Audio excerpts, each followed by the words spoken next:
guys, Sneaky Snake here, Brothers in Arms, World of Warships, and today's video we're going to take a look at a game that my buddy Fatal Donuts had playing here in the Tier 7 German battle wagon, the Gneisenau.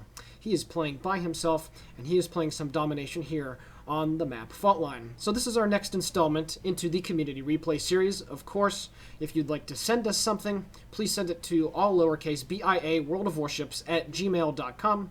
Please provide the replay file, end game screenshots, and then of course, if you'd like to, you can provide a brief summary of the game, and also if you'd like myself or Spider to do the commentary on it, please mention that in the replay submission as well.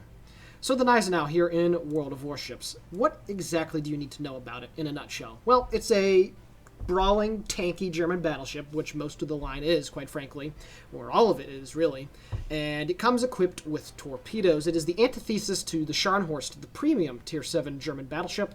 She sports 3x3 arrangement of 11-inch guns, while the Gneisenau here has a hypothetical upgrade that was planned but never carried out of 6 15-inch guns. They're the same guns that you find on the Tirpitz and the Bismarck at Tier 8. And these guns are rather punchy, however, you only have 6 of them, so the Gneisenau is certainly not a long-range sniper. German battleships generally have the worst accuracy in the game, so you really do have to get to close range to be able to make these guns work, but they are much more punchy, and they still retain that very nice reload time that you see on the Tirpitz and the Bismarck, so that's always good. Other things about the ship, it has incredible AA. I believe it is best in Tier AA, if I'm not mistaken. Of course, that is if you go with a full AA build, and manual fire control for your secondaries is exceptionally important because this ship has a pretty decent range on its secondaries. It's somewhere 7 to 8 kilometers. Pardon me if that's wrong, but it's something in that range. I just don't remember. I haven't played the ship in a while. But it also, like I said, counts as dual purpose. So you get some incredible long-range AA, very potent AA for that matter. And this ship is very difficult to kill by CV attack. It also has very good top speed, reasonable maneuverability, and like I mentioned earlier, it comes with torpedoes. You lose 1 torpedo per side from the Tirpitz. You only get 2 triple launchers on each side. However, it will still be able to drastically change the engagement at point-blank range against any battleship, even Tier 9s, that you may or may not find yourself rushing from time to time. So this ship is really a jack-of-all-trades kind of battleship. It can do everything. It can contest caps. It can, brawl. It has, again, a very, very poor sniper ability. But again, at long range at the beginning of the game when ships are kind of moving into position, I highly recommend to shoot anyway, because who knows, maybe the one shell that does hit will become a citadel. So here at the beginning of the game, my buddy Donuts is heading up towards Objective Charlie. This map, Faultline, is a very interesting one, and it's actually one of my favorite maps in the game. And it's not just from a competitive standpoint, but just in regular matches as well. All of the objectives, you're able to use the cover and concealment of the islands to be able to mask your approach and be able to get inside the cap circles relatively unscathed. So what happens is that this ship is in, really, its natural environment. You're able to get to close range where the accuracy doesn't really matter. Your secondaries are able to get to work. And then, of course, within 6 kilometers, you can use them torpedoes. So the enemy team has captured Objective Alpha all the way over there on the other side of the map, and his team is halfway to capturing Charlie. Nobody has moved in on Bravo yet, but you can see the majority of the enemy team is actually making a push over near Bravo, and that's actually the majority of their heavy surface units as well. The New York, Nagato, the Bayerns over there. There's also a York and a Miyoko and a Nürnberg as well. So the majority of the enemy team is heading off to that side. Donuts will certainly have to deal with those guys in a little bit. However, over here at sea, there's a Cleveland, a Koenig, a Miyoko, and a Minakaze. So certainly that Japanese Tier 5 destroyer, even in a Tier 7 game, is still very deadly, even through all the nerfs that it has received. So certainly taking that thing out will be of the most importance, and it appears that his cruisers in front of him get the memo as the Atlantic takes care of that Tier 5 Japanese destroyer. Donuts' first shot of the game goes at the Miyoko, and it is a miss. And I gotta say that is probably the only bad salvo that you're going to see here throughout the course of this game. You can see there, though, like I said, the reload time on these 15-inch guns is pretty good. Do I personally think that the regular tech tree ship, this Gneisenau, should have the 11-inch guns? Yeah, I mean, I average, I think, a little bit more damage, about 6,000 more damage in the Scharnhorst. It's 106 compared to 100,000 flat with the Gneisenau. So when you have something like Adrenaline Rush and you already have the 20-second reload, which is very, very good instead of the 25 with these 15-inch guns, those 11-inch guns are still able to stack up damage very well over time. And although they won't have the higher alpha strikes like these 15-inchers do or the better penetration, it's just, for me personally, getting into close quarters combat, you want to have as fast of firing guns as you can. So I do think that it was a bit of a money grab when they decided to do that. Doesn't really have anything to do with the replay, but just something that I wanted to point out as well. So at this point, there's a Cleveland that appeared to be making a straight drive here into sea, so he launched his starboard side torpedoes, and that's a tactic that I highly, highly recommend. Whenever you're dealing with a ship that's trying to charge you, open up one of your broadsides just enough to be able to get your torpedoes out, and they do have very good angles, and then you want to turn about 90 degrees and get your other side set of torpedoes going as well. So that Cleveland is 4 kilometers away. The Miyoko is 4.8 as Donuts is looking for the next salvo of torpedoes against that Japanese destroyer. You can see his secondaries are getting into work against the Cleveland. Did manage to get a fire set. It appears one of the friendly torpedoes will manage to hit the Cleveland, but yes, he does. So the Cleveland should not have too many hit points as Donuts comes out of the smoke. He's got 12,000. He's deciding whether to go for the Miyoko or the Cleveland. He decides to go for the broadside target here. So he's swinging his forward guns back into play against that Tier 7 Japanese cruiser. The shots are out. You can see the horrible accuracy, though. He does manage to get a Citadel, of course, as I mentioned that. But you just saw only 4 shells coming out. It feels very similar to the Miyogi, and the Miyogi is certainly not known for being a sniper at all. His torpedoes, however, are going, and he does have one manage to hit the stern section of the Miyoko for about 8,000 damage done. Unfortunately, he was not able to set a flood, which was very surprising to me. And already his team has lost 3 of their cruisers, while the enemy team has only lost 1 destroyer, so they're already down by over 200 points. However, he did manage to set yet another fire on one of those cruisers. However, the quick damage control that they do get back was able to put it out. So he's up to a pretty decent 38,000 points of damage here very quickly in the game. And you can see here how the power of that Gneisenau, all 3 of those ships did not want to deal with this guy. So they all hightail it out of there at the expense, of course, of the majority of their hit points, the Cleveland and the Miyoko, that is. So at this point, he decides that he's going to make a left turn here, and he's going to try to deal with those ships that are still over here. And there's a Fuso. I just realized, backwards, full health. You know what? Whatever. I have no idea. Miyoko is making a push into sea now, since there's none of his friendly ships there. So is the Cleveland, it appears. And he's going to also have to deal with the enemy Koenig. Now, of course, as we all know about German battleships, they have the turtleback armor, but there's going to be a few times during this replay where you're going to see Donuts give a little bit too much of a broadside, and the first of which, is going to happen here in this engagement with the Koenig. So for those of you that are considering getting German battleships or want to improve your play in them, here's not what to do. So he opens up his broadside a little bit to get his guns there.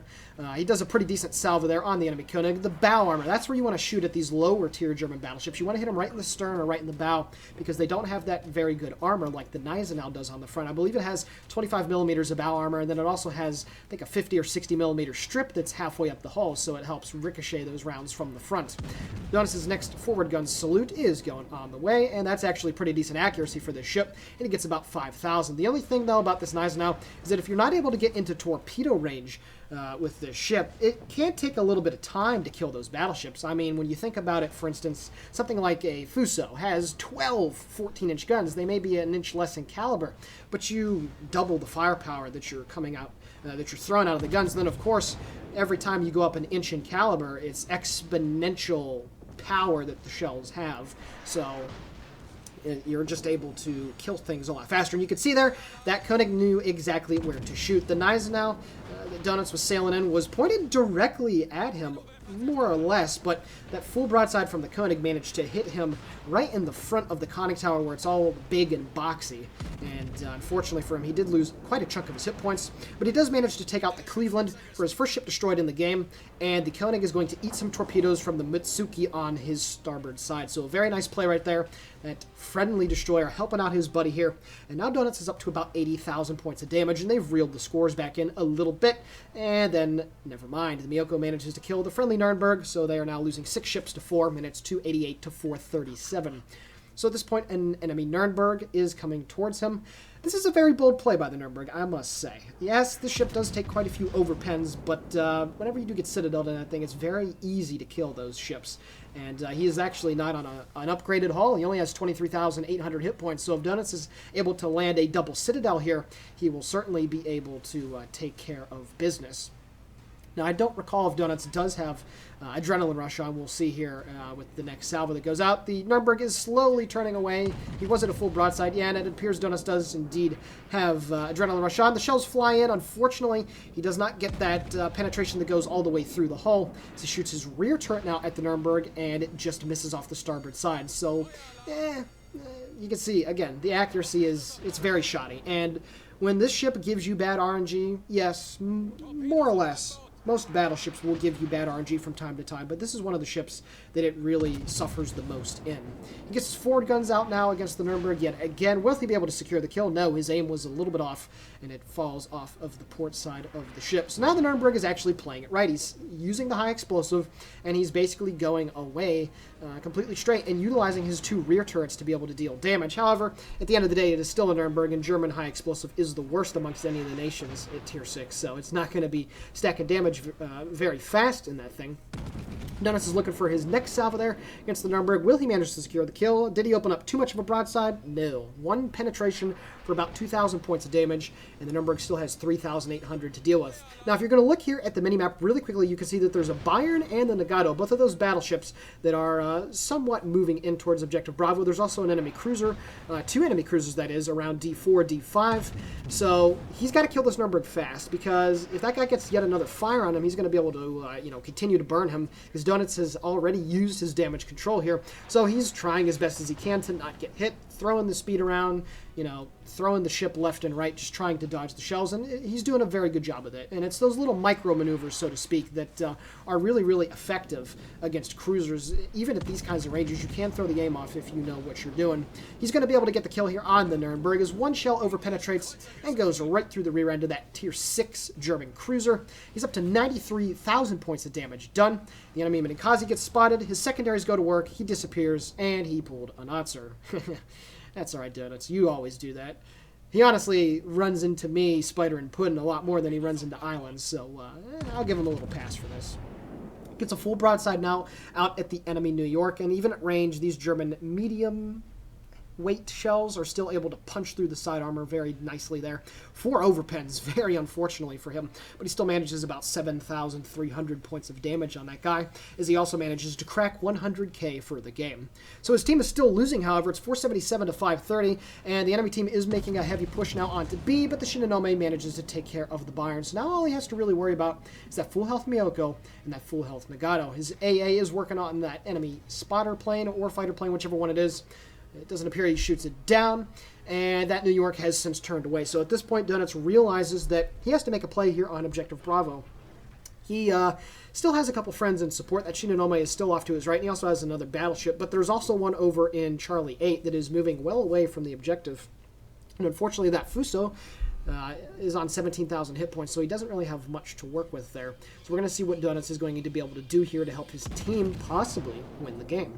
The Minikaze appears at 10 kilometers away off of his port side. He gets a pretty decent salvo at that Nagato and manages to get 1 shell that penetrates for 3,800 points of damage. Miyoko is 5.6 kilometers away, so he does have to be careful. So he decides to get his fighter plane up to deal with spotting the enemy torpedoes a little bit farther out. Unfortunately, the enemy team is about to capture Objective Bravo, and all of a sudden the Emerald appears at 5 kilometers, and he does pop his smoke. So Donuts is looking for the kill here. Secondaries are doing some work, and somehow he over-penetrates an Emerald that's sitting completely bow onto him. I can't actually believe that. He does pick up the Confederate, though, but look at his secondaries. That Emerald has horrible hit point, or health, and armor, excuse me, and his secondaries are actually going to be able to get the kill here. You can see that they're doing a very nice chunk of damage as he sets yet another fire on that ship, and unfortunately, that Emerald is not going to be able to put that fire out. So it appears that his secondaries will be able to take care of business. He's swinging around a little bit more, and there we go. Close quarters expert with his port side secondaries. Very good stuff. And now, unfortunately, he's giving a broadside here to this enemy Nagato, and I don't think he realizes that. He's about 40,000 hit points, but I gotta ask, is that Nagato paying attention? He zooms in, and no. That Nagato could have had an easy shot on Donuts, but he does not manage to do so. but he only manages 2 overpens with his rear turret here. So at this point, he's going to try and dodge these torpedoes. Luckily, or excuse me, unluckily for him, the Emerald was able to get his fish off right before he died, and I think he just kind of forgot about that. The Emerald does have pretty decent torpedoes. Luckily, though, it hits at the angled armored belt and only does about 8,000 points of damage. But at this point, Donuts does not have any more heals left, so he really does have to do a good job here of managing his remaining hit points. He really does have to be careful. Now, that Miyoko does take a pretty decent hit, probably from the Fuso. He's left on 10,000 hit points. His secondaries are getting to work here at 6.5 kilometers. Shells flying in on the Miyoko. Once again, a couple more over penetrations. He's almost at 130,000 points of damage. Now he's trying to swing his rear turret into play. The Miyoko does light him on fire. However, Donuts right here is tunnel visioning. He's trying to get torpedoes. He's trying to get his rear turret here against the enemy Miyoko, but I believe it's about this time that as the Congo manages to take out the Miyoko, that the Nagato finally has all of his guns trained over here, and he decides to shoot at the Fuso. I have no idea. Donuts manages to get his forward 2 guns out. Let's see if he does get a Citadel. Unfortunately, no, but he picks up a high caliber and a Bane of the Oceans. That was one of those things all the way back in January around New Year's. So very good stuff there. His secondaries are now getting into work at about 7 kilometers on the Nagato. He gets his rear turret flying in. Will he be able to punish this guy? 2 penetrations for 7,600 there, so much, much better. And now that Nagato does get lit on fire by his secondaries, and he's almost accrued 100 secondary hits in this game, 95 to be exact. So even at Tier 7, these secondaries are still very, very useful, and he has also managed to set 6 fires with them as well. 144,000 points of damage now for Donuts. Very, very good stuff. He gets a long-range salvo. He's about to run into the sinking Miyoko, and because of that, it kicks his ship very heavily to starboard. So as he comes around the island, he's still been detected here, and unfortunately, although that Nagato only has 2,500 hit points, ouch, he takes about a 15k salvo right there. So yeah, right there. Yes, German battleships have the wonderful armor, but even at a broadside like that, 16-inch guns on Colorado and Nagato will be able to punish you very, very heavily for it. So luckily, Donuts was not outright deleted. I believe the first 2 guns from that Nagato missed or over-penetrated, but it was the rear 2 that managed to do the crazy amount of damage. So I think he's kind of lucky there that he didn't take even more damage, but I digress. Again, you don't want to be given that kind of a broadside in the ship, but regardless of that, he is still alive, and he can still contribute to the team. Shells fallen on the York. He manages to get 1 shell that penetrates the bow, and he cracks 150,000 points of damage for the game. So this is a fantastic result, nonetheless, here in his Gneisenau. So what have you learned watching this game as the York manages to kill the Mitsuki? Well, the guns, again, they're punchy, but they're very inaccurate, so you really do have to get to close range. And the majority of the damage that he's done here in this game, quite frankly, he's done at ranges of 12, 11 kilometers and less, with even a sizable more portion of that at under 10 kilometers. So, you know, you really do have to get to, I guess, uncomfortable ranges in the ship. And when you are on open maps at higher tiers, the ship really does struggle, because it just doesn't have the firepower to be able to eliminate too many things very quickly. But regardless of that, it's a great ship when it's top tier. It's a great ship on maps like these, as the Fuso manages to take care of the enemy York. And now at this point, his team does have a pretty comfortable lead, 770 to 680. And now he's moving on to Objective Bravo to be able to more or less secure the game for his team. He's also managed 101 secondary hits now and shot down 5 pesky airplanes. So very good stuff here for Donuts. This is one of his better games that he's sent us the last couple of months, and this was a very good one. Again, I think this is a very good textbook example of how to get the most out of your Gneisenau. Again, when that Koenig, shot at him when he was full bow in like that, you got to aim for the superstructure. It really does hurt. You can see there at the B turret as it's turning left, just to the left of the B turret, you'll see, like I said earlier, that boxy superstructure area, and you're able to get, you know, if you could stack a whole lot of over penetrations and maybe a pen or 2, you're going to be doing a very good amount of damage to that thing. And it's something that is similar with the Bismarck, the Friedrich the Grosse, and the Grosse Kurfürst. It's something that you're going to have to deal with the more you continue up the line. So, with that being said, Donuts is now 3/4 of the way to capping Objective Bravo, so very good stuff. He is detected, however, by that Japanese destroyer that is still left somewhere, so we'll see if he wants to show himself. But at this point, it's 809 to 713, and his team is about to take care of business. He just happens to get the solo base cap, although the Fuso was in the cap circle. He just barely entered it before. So at this point, Donuts has already piled on even more good stuff to an already very impressive game. And he does go undetected now. It appears that that destroyer is trying to maybe lay an ambush for that Fuso. And yes, there indeed he is. With 112 left in the game, the Minakaze does get spotted here at 11.9 kilometers, so he's going to try to swing his guns into play. He gets his rear turret out. The dispersion looks atrocious. The Minakaze does go undetected. However, he does shoot his guns. Now he gets his forward turrets out. The guy is backing up. However, will Donuts be able to secure the Kraken here? Shell's fallen, and he does manage to take care of the Kraken with 50 seconds left in the game. 5 ships destroyed. What a performance here by Mr. Donuts in the Gneisenau, and you can see in the chat he is extremely, extremely happy about that. His team did manage to get the last objective, so now they're going to finish up a fantastic game here on the map Fault Line.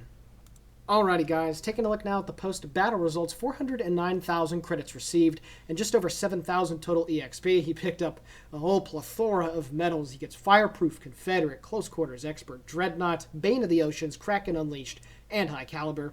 152,000 points of damage done with 1 Citadel, 1 torpedo hit, and 59 target hits with the main guns, 101 hits with the secondaries, 5 ships destroyed, 1 solo base cap, and 1 assisted base capture. Taking a look at the team score now, 2,279 base XP, a very solid performance here, once again, by my buddy Fatal Donuts in the Gneisenau.